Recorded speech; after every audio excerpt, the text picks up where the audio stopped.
क्षेत्रीय परिषद की बैठक के लिए गृह मंत्री अमित शाह देहरादून पहुंचे हैं। 1957 में क्षेत्रीय परिषद का गठन किया गया था और इसका मकसद राज्यों में अलग अलग मुद्दों को लेकर समन्वय स्थापित करना है।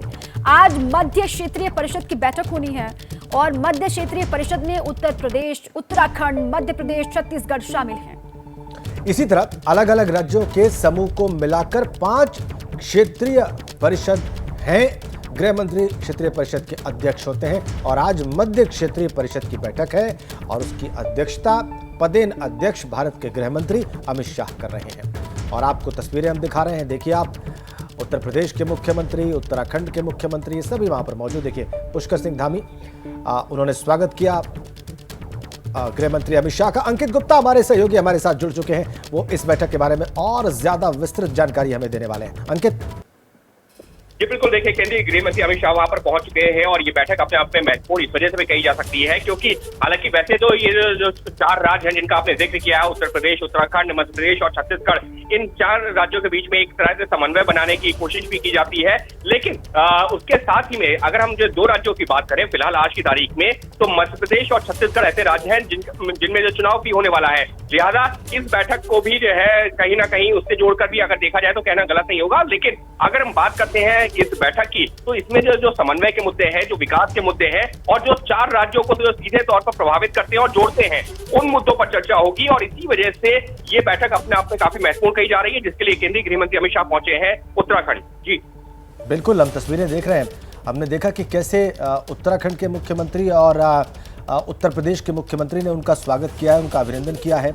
ये मालूम पड़ा है आपको, चूंकि एक रेगुलर बैठक है, लेकिन क्या इस बैठक में कोई विशेष एजेंडा है बातचीत का इन नेताओं के बीच में? कोई जानकारी आपके पास अंकित? जी फिलहाल अभी इस बारे में जो है, जो अभी इस बैठक से पहले भी एक बैठक हो चुकी है जिसमें इस बैठक का एजेंडा तय किया गया है, जो एक स्थायी समिति की बैठक थी। और उस बैठक में आज की बैठक के सामने जो एजेंडा रखे जाएंगे वो उसके बारे में जो है तय कर लिया गया है, लेकिन वो जानकारी सार्वजनिक नहीं की गई है। और फिलहाल जो केंद्रीय गृह मंत्री वहां पर पहुंचेंगे, तो जो जैसा हमने देखा तस्वीरों में, उत्तराखंड के मुख्यमंत्री वहां पर मौजूद है, उत्तर प्रदेश के मुख्यमंत्री वहां पर मौजूद है। तो इसका मकसद ये है, ये जो 4 राज्य हैं ये किसी ना किसी तरह से एक दूसरे से जुड़े हुए हैं, फिर चाहे वो नदियों के माध्यम से आप कह लें या फिर जो बाकी चीजों के माध्यम से। तो इस वजह से ये अपने आप में महत्वपूर्ण हो जाता है कि इन 4 राज्यों के बीच में एक सामंजस्य बनाया जाए। और क्योंकि यहाँ पर खुद केंद्रीय गृह मंत्री अमित शाह मौजूद है, तो समझा जा सकता है कि ये बैठक अपने आप में एक महत्वपूर्ण बैठक कही जा सकती है। कितनी देर ये मीटिंग चलेगी? चारों ही राज्यों के बीच में समन्वय स्थापित करना इसका मकसद आप बता रहे हैं। कितनी देर ये बैठक चलेगी और गृह मंत्री अमित शाह का ये 1 दिवसीय दौरा के देहरादून का? जी बिल्कुल, 1 से 1.5 घंटे की बैठक भी चल सकती है। और फिलहाल जो है क्योंकि केंद्रीय गृह मंत्री वहां पर पहुंच चुके हैं, लिहाजा ये बैठक जो है शुरू होने वाली है। और जैसे ये बैठक शुरू होगी उसके बाद में ये जो 4 राज्य हैं इनसे जुड़े हुए जो तमाम मुद्दे हैं, जो कि ये जो परिषद बनी हुई है, क्षेत्रीय परिषद, मध्य क्षेत्रीय परिषद, इससे जुड़े हुए जो मुद्दे हैं वो वहां पर लाए जाएंगे। और जिस बात का मैं जिक्र कर रहा था कि स्थायी समिति की बैठक में पहले ही वो एजेंडा क्लियर कर लिया गया है, लिहाजा आज की बैठक में एक तरह से उस पर जो मोहर लगनी है। जी बहुत धन्यवाद आपका अंकित, आप नजर बना के रखिए, आगे भी आपसे जानकारी प्राप्त करते रहेंगे, लेकिन फिलहाल आपका बहुत धन्यवाद। और एक बड़ी खबर है, बीएसपी से निकाले गए इमरान मसूद आज कांग्रेस में शामिल होंगे। दोपहर 3 बजे का वक्त है जब कांग्रेस एक बार फिर से ज्वाइन करेंगे। इमरान मसूद तीसरी बार कांग्रेस पार्टी में शामिल होंगे और इससे पहले एसपी में, समाजवादी पार्टी में और बीएसपी में रह चुके हैं थोड़े थोड़े वक्त के लिए। हमने देखा उनको चुनाव के वक्त, जब उत्तर प्रदेश में विधानसभा चुनाव थे तो उन्होंने कांग्रेस छोड़ी, समाजवादी पार्टी ज्वाइन की, लेकिन फिर उनकी नाराजगी हुई समाजवादी पार्टी से, वो पहुंचे बीएसपी में, वहां भी उन्होंने कुछ वक्त गुजारा और अब तीसरी बार फिर से वो कांग्रेस पार्टी ज्वाइन करने जा रहे हैं। आज दोपहर 3 बजे का वक्त बताया गया है, फिर से कांग्रेस पार्टी में शामिल हो रहे हैं। इसको घर वापसी कह सकते हैं कांग्रेस में, क्योंकि वो तीसरी बार वापस जा रहे हैं कांग्रेस में, इसलिए ऐसा कहने में कोई गलती नहीं होगी। वक्त है दोपहर 3 बजे का। बिल्कुल, और आज घर वापसी कांग्रेस में फिर से होने जा रही है इमरान मसूद की। घर वापसी से पहले अखिलेश यादव को लेकर भी उन्होंने कहा कि अखिलेश यादव ने जो वादे किए थे वो पूरे नहीं किए। मायावती को लेकर कहा कि उन पर लगता है कोई दबाव है। और राहुल गांधी को लेकर कहा इमरान मसूद ने कि राहुल गांधी में वो क्षमता है कि बीजेपी को वो रोक सकते हैं। आज कांग्रेस में शामिल होंगे इमरान मसूद। तीसरी बार कांग्रेस में उनकी घर वापसी होने जा रही है। दोपहर 3 बजे का वक्त बताया जा रहा है। इमरान की कांग्रेस में वापसी होगी। ये बड़ी खबर, पहले बसपा में भी रहे, समाजवादी पार्टी में भी रहे और अब तीसरी बार कांग्रेस में। पश्चिमी उत्तर प्रदेश की राजनीति में एक बार फिर से बड़ा पॉलिटिकल मूवमेंट होने वाला है। एक ऐसा कद्दावर नेता जिसका सहारनपुर और आसपास के इलाकों में कहा जाता है कि बहुत पॉलिटिकल वर्चस्व ज्यादा है, लेकिन एक जगह पांव उनके टिके नहीं। कांग्रेस पार्टी के बड़े नेता थे, उसके बाद समाजवादी पार्टी में गए, फिर बसपा में गए और अब वापस कांग्रेस में उनकी वापसी हो रही है। मैं बात कर रहा हूं, बिल्कुल ठीक आपने समझा, इमरान मसूद की। बहुत बहुत शुक्रिया इमरान मसूद भाई, आप हमारे साथ बात कर रहे हैं। जैसा मैंने आपसे कहा उसी से शुरू करता हूं इमरान भाई, कहीं पांव टिकते नहीं आपके, इतने एक्सीडेंट प्रोन क्यों हैं आप? दुर्भाग्य है। देखिए, जब ये पिछला चुनाव 2022 का आया, मैं पार्टी छोड़ना नहीं चाहता था, लेकिन यहाँ लोकल मेरा इतना दबाव था, उस वजह से मैं थोड़ा सा अपने साथियों के दबाव में आ गया, इसमें कोई दो राय नहीं। और एक गलती को करने के बाद फिर बार बार गलतियाँ होती हैं, तो फिर वो अल्लाह का शुक्र है, मैं शुक्रिया अदा करूँगा प्रियंका जी का, राहुल जी का और आदरणीय खड़गे जी का, कि उन्होंने इस बात की स्वीकृति दी कि मुझे पार्टी के अंदर लेने का। गांधी परिवार से इस तरह से जुड़ा हूँ कि मैं क्या, मेरे पास अल्फाज नहीं है कि मुझे नहीं पता कि मतलब मैं क्या क्या जवाब दूँ इस बात का। मैं जब गया था, मैं कितने कष्ट में गया था, मैं बहुत कष्ट में गया था। लेकिन अखिलेश यादव की बड़ी तारीफ करके गए थे आप तो। देखिए, आप कहते थे वही एक शख्स है जो मुकाबला कर सकता है भारतीय जनता पार्टी। नहीं, आप मेरा पूरा स्टेटमेंट आप करिए। मैंने कहा सबको मिलकर लड़ना चाहिए, कांग्रेस को साथ गठबंधन करना चाहिए। उस वक्त अखिलेश जी गठबंधन करने के लिए तैयार नहीं थे, उन्होंने बहुत कोशिश की थी कि गठबंधन हो जाए, और अगर गठबंधन कांग्रेस के साथ हुआ होता तो उत्तर प्रदेश में सरकार होती। इस दफा होना चाहिए। देखिए, मैं तो अभी भी कह रहा हूँ, मैं बसपा से आ गया हूँ, मैं कह रहा हूँ कि बसपा को भी गठबंधन में आना चाहिए, और गठबंधन में आएंगे तभी उत्तर प्रदेश के अंदर आप लोग कुछ कर पाएंगे मजबूती के साथ। तो बहन जी को ये बात क्यों नहीं पसंद आई? तो बहन जी को पता नहीं, मैंने तो बात पार्टी को बचाने की थी, मैंने तो पार्टी को बढ़ाने की थी। जो पार्टी 2007 में अपने दम पर सरकार बनाए, वो 2022 के अंदर आकर के बिल्कुल दम तोड़ जाए, तो ये मूवमेंट जब खत्म हो रहा हो, तो मूवमेंट को जो समझने वाले लोग हैं उनको ये समझना चाहिए कि इस मूवमेंट को बचाने का काम कौन कर सकता है, इस मूवमेंट को किस तरह बचाया जा सकता है।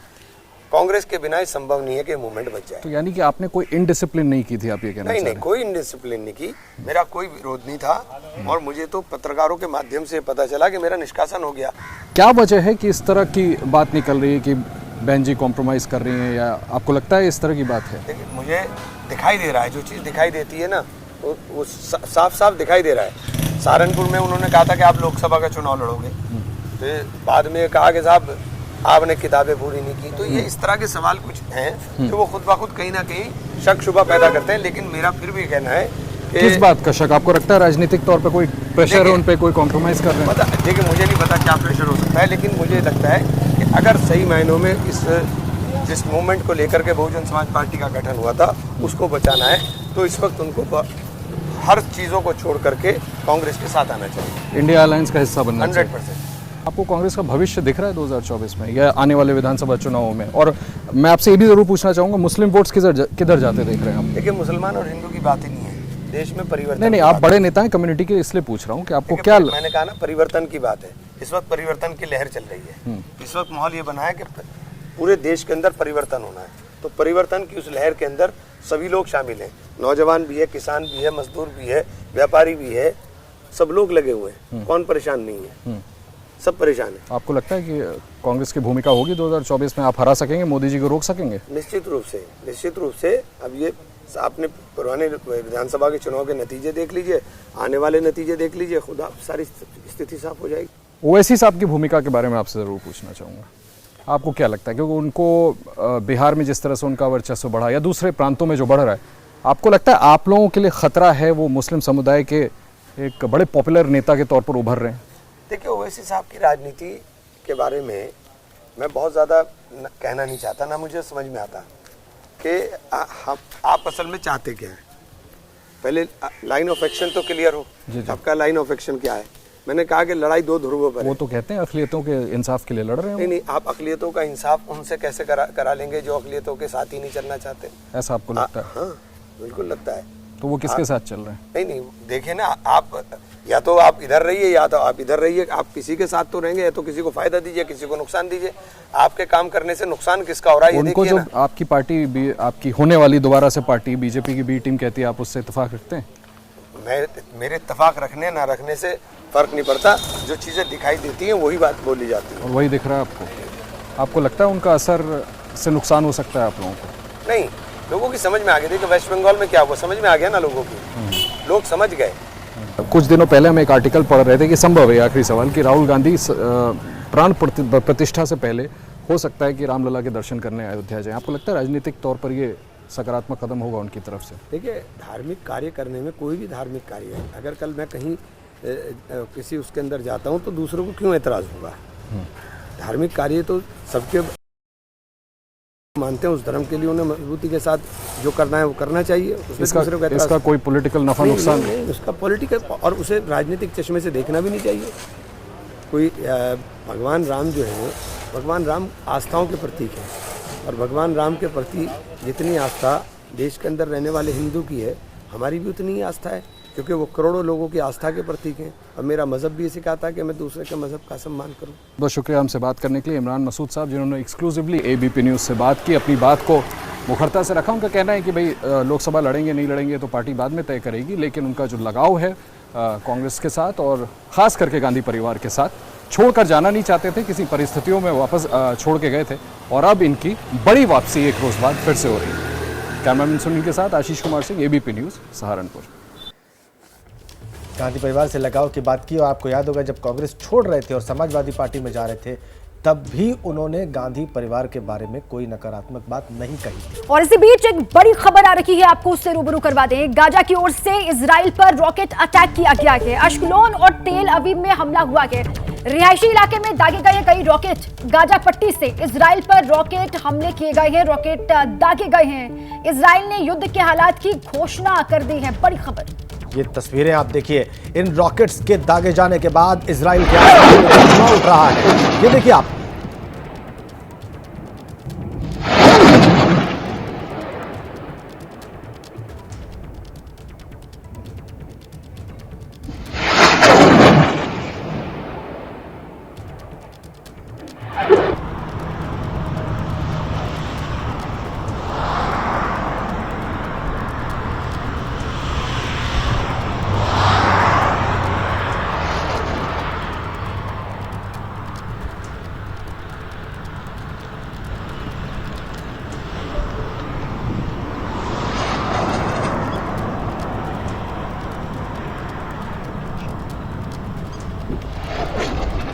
इजराइल पर रॉकेट अटैक हुआ है, गाजा की ओर से किया गया है। रिहायशी इलाके में हमला किया गया है। तस्वीरें देखिए आप, इस रॉकेट अटैक के बाद काला धुआं उठता हुआ।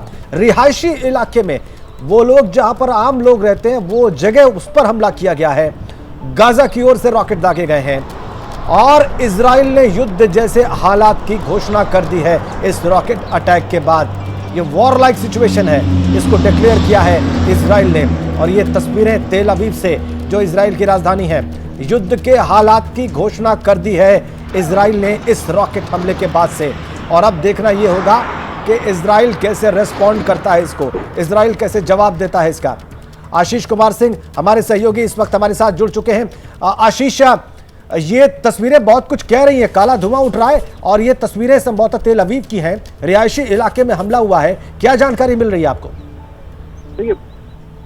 सदर्न इजराइल में जगह जगह पर इस तरह से रॉकेट के हमले किए गए। और मैं साथ में आपको ये बता दूं कि खुद इजराइल के प्रधानमंत्री ने इस बात की भी पुष्टि की है कि तकरीबन उन्हें इंटेलिजेंस से इस बात की जानकारी है कि तकरीबन 40 से 50 हमास मिलिटेंट, जो कि पैलेस्टाइनियन मिलिटेंट ग्रुप है, वहां से इन रॉकेट हमले के शील्ड में अंदर घुसे हैं और उन इलाकों पर हमले किए गए हैं। ठीक है, शुक्रिया आपका आशीष पूरी जानकारी के लिए। तो अलग अलग जगहों पर इस तरीके से रॉकेट दागे गए हैं, वो तस्वीरें हमने आपको दिखाई। धुएं का गुबार किस तरीके से यहाँ पर उठ रहा है। आगे बढ़ेंगे एक बड़ी खबर के साथ। दिल्ली शराब घोटाले में संजय सिंह के करीबियों से ईडी की पूछताछ लगातार जारी है।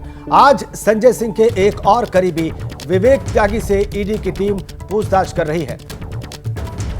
और थोड़ी देर पहले विवेक त्यागी ईडी ऑफिस पहुंचे। ईडी विवेक त्यागी से पूछताछ इस वक्त कर रही है। ईडी ने समन कर विवेक त्यागी को पूछताछ के लिए बुलाया था। और यह भी आपको बताएं, कल संजय के एक और करीबी सर्वेश मिश्रा से 9 घंटे तक लगातार पूछताछ हुई थी।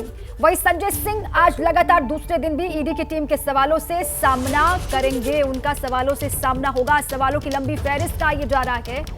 संजय सिंह से लगातार सवाल दागे जा रहे हैं। शराब घोटाले का मामला, विवेक त्यागी से इस वक्त ईडी की टीम पूछताछ कर रही है। और कल आपको ये हम बताएं कि संजय के एक और करीबी सर्वेश मिश्रा से 9 घंटे तक ईडी ने पूछताछ की।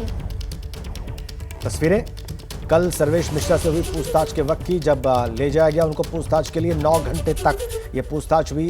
विवेक त्यागी से पूछताछ आज जारी है।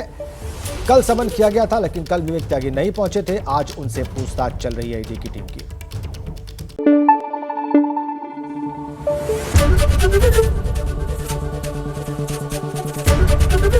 एबीपी न्यूज आपको रखे आगे।